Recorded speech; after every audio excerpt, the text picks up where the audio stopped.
Spider-Man No Way Home is finally here. This movie is once again directed by Jon Watts, who also brought us Homecoming and Far From Home. And man, there are a lot of things that I want to talk about with this movie. So let's get into it. Peter Parker's identity has been revealed to the entire world, and because of this, his life starts to fall apart. Everybody thinks he's a murderer, even though he didn't do anything wrong, but it also starts to have consequences for the people he loves. So Peter meets up with Doctor Strange and asks him if he can cast a spell to make everyone forget Spider-Man's true identity. But when that spell goes wrong, it forces Peter and his friends to go on a whole new adventure where he truly learns what it means to be Spider-Man. Just a heads up, I am going to keep the first part of this video spoiler-free. I know not everybody can run out and see this movie opening weekend, so because of that, I'm going to keep the first part of this video completely just general thoughts, what I felt about the movie, and then eventually we will get into spoiler detail. So there's obviously been a lot of expectations riding on this movie. For the past year and a half, fan theories have been going around like crazy, and everybody's been speculating as to what would happen in this film. And I pretty much removed myself from all of that. I tried to stay away from any possible details or story things that I could for this movie because I wanted to go in not knowing anything about it. And I really did stick to that. I didn't see a single trailer for this movie going into it. I stayed off social media the week of just because I wanted to avoid spoilers in any way. And ultimately, I think that was the right decision because I really went into this movie just not knowing a thing about it. So all of my opinions were just completely my own and not clouded by anyone else's judgment or leaks or spoilers or anything like that. I had no idea what was going to happen in this movie. And I loved it. I had a really great time with Spider-Man No Way Home. Is it the best Spider-Man movie? No, I don't think so. I think it does have some issues, which I'm going to get into. But I did have a really good time with it, and I think this is the most definitive Peter Parker that we've gotten out of Tom Holland. For me, this is definitely the best Spider-Man movie that Jon Watts has done. I did enjoy Homecoming, and I really enjoyed Far From Home, but there's some quality to those movies that for me just feels kind of inconsequential and weightless as a whole. I think they're very entertaining and fun movies, but there's just something about them that doesn't totally feel like Spider-Man to me. For me, there's just some things you have to get right about this character in order for it to truly feel like Spider-Man. I like seeing Peter Parker get put through the ringer emotionally and kind of go through things that force him to take on his responsibilities and ultimately become Spider-Man. And we haven't really seen that in the MCU. A lot of those movies have just felt really light and inconsequential in the long run. And Peter's never really been put through some tragic stuff.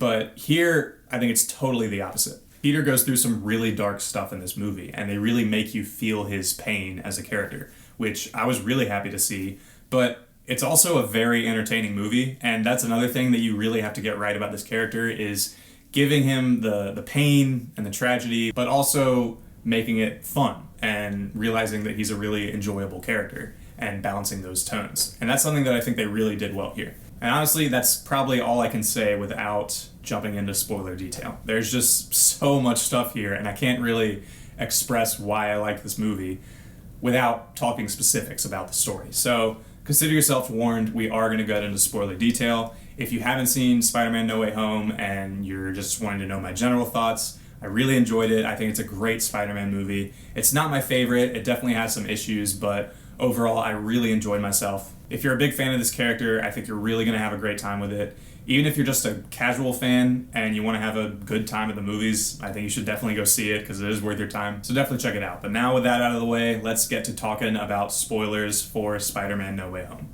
Right off the bat, one of the biggest things I want to talk about here. Charlie Cox as Daredevil is in this movie. Oh my god. As soon as his cane hit the floor and he just sits down, I lost my mind. I actually screamed in the theater when I saw that. And I don't even think I really paid attention to the dialogue that came after that because I was just so blown away. But gratefully, I saw it a second time and I was really able to pay attention to that scene. But yeah, that was just amazing. That was a huge surprise for me. I had no idea that was coming. I love Daredevil, and Charlie Cox's portrayal of that character in the Netflix show was perfect. He just totally embodies that character. And I was really disappointed when they canceled it because it was getting so good and they just abruptly stopped it.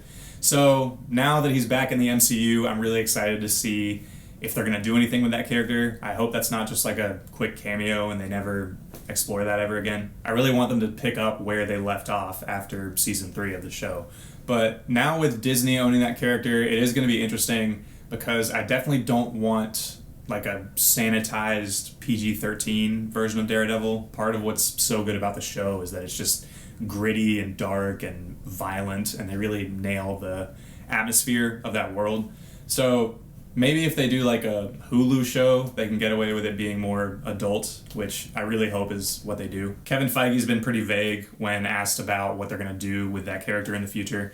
But regardless, I'm just happy that we got to see him at least one more time, and I hope this means that there's going to be more for him in the future. Okay, that was my quick Daredevil tirade. Let's get back to talking about Spider-Man. One of the big things I was concerned about was how they were going to handle all these villains coming back. We knew from the trailers that we were going to see Alfred Molina return as Doc Ock, Willem Dafoe as Green Goblin. He's also back. Jamie Foxx as Electro, the Lizard, Sandman, all of them are back in this movie, which is kind of insane. I never would have thought that these characters would return in any capacity.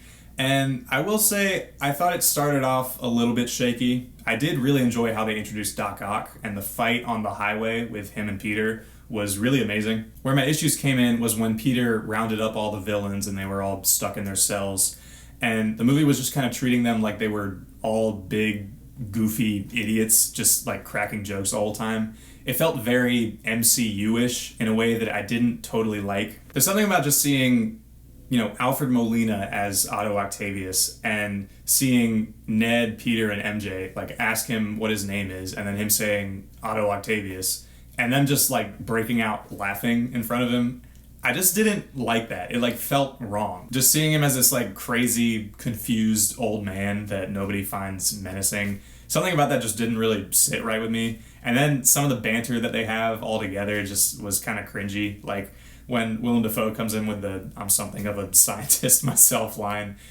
I didn't vibe with it. Where it did really start to click for me though was when Peter started curing all the villains, particularly when he made the new inhibitor chip for Otto, and when he finally puts it in, he attaches it to his neck, and then he wakes up, finally not hearing the voices from the tentacles controlling him, and he just looks around and takes it all in. Really great acting on Alfred Molina's part. The guy is such a genius. And then when he comes down and shakes Peter's hand and he goes, "I'm grateful, truly." I just really love that moment, mainly because you get to see Otto Octavius again as the man you knew before he turned into Doc Ock. Just this lovable old guy who you wanted to look up to and you wanted to admire. The guy who was sitting at that table with Peter Parker and Rosie, just as he was depicted in that scene. There's something so beautiful about that in a way. I don't know. I really like that moment. And the concept that Peter wanted to cure all these villains and somehow maybe change their fate before they went back to their own universes was a really interesting angle for this movie to take, because I thought it felt very Spider-Man. If this scenario were to actually happen and all these evil villains were to come into his world, that's totally something Peter Parker would do. And it felt very wholesome, like he was just using his power for good.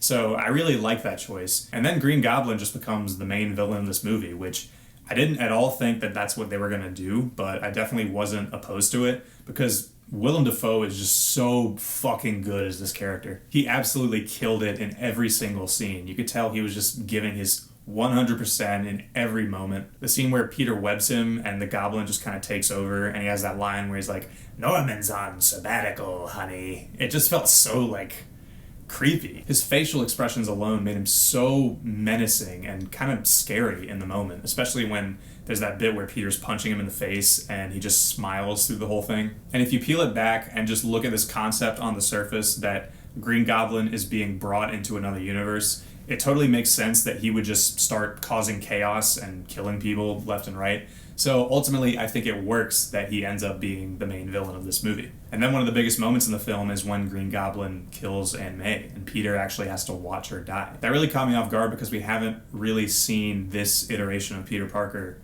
go through something like that before. But I thought it was handled really well, and Tom Holland's acting was just perfect for that scene. You just totally felt his pain and his anger. It was really heartbreaking. And we finally got to see this Peter Parker go through some tragic Spider-Man origin stuff, which is something that I've wanted to see ever since we saw him in Homecoming. All right, let's talk about the elephant in the room, the reason why a lot of people have been hyped out of their minds for this movie, and something that fans have wanted to see for a really long time, including myself. I totally did not know this was going to happen. Again, I was like completely in the void in terms of this movie. I didn't see any plot details or story leaks or any of that kind of stuff before going into it. So when Andrew Garfield and Tobey Maguire showed up in this movie, I lost my mind. I still have a hard time like putting into words what it was like to see them on screen again. It felt like a religious experience. It was just crazy. When Ned opens up that portal and you see someone in a spider suit in the distance,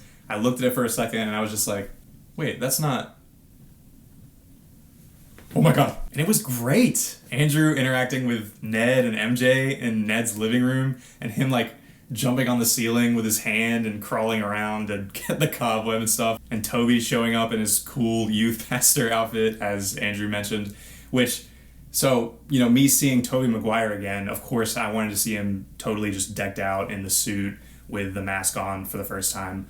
But it actually makes more sense for him to be wearing what he was wearing when he came out for the first time, because that iteration of Peter Parker is just kind of like a modest, homey, reserved kind of guy. So ultimately I think it makes sense that he was wearing that for his introduction into the movie, because it just felt like that character that we all know and love. And just seeing them again for the first time was so amazing. That's an experience that I'm never going to get again. And then they get to start interacting with Tom when he's on the rooftop, still grieving the loss of his Aunt May. And there were so many amazing moments here, even just small stuff like the bit when Tom Holland's, reciting the "with great power comes great responsibility" line.